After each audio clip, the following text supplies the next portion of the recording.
Hey guys, in this video, we're gonna go over how to get your Patriot mobile transfer pin. Now let me explain something to you. Now this pin, okay, is usually your last four digits of your telephone number.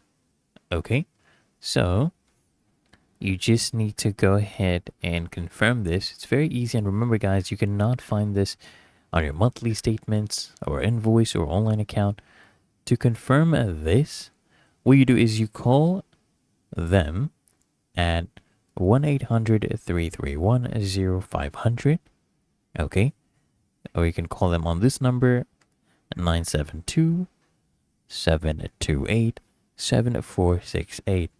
So you just go ahead and call them and they will go ahead and confirm it with you. And if you don't know it, they'll even just go ahead and give you your PIN once they confirm your account number and they're sure the owner of that number, okay? And it's really that easy, so make sure you smash that like button and subscribe to frequently asked questions.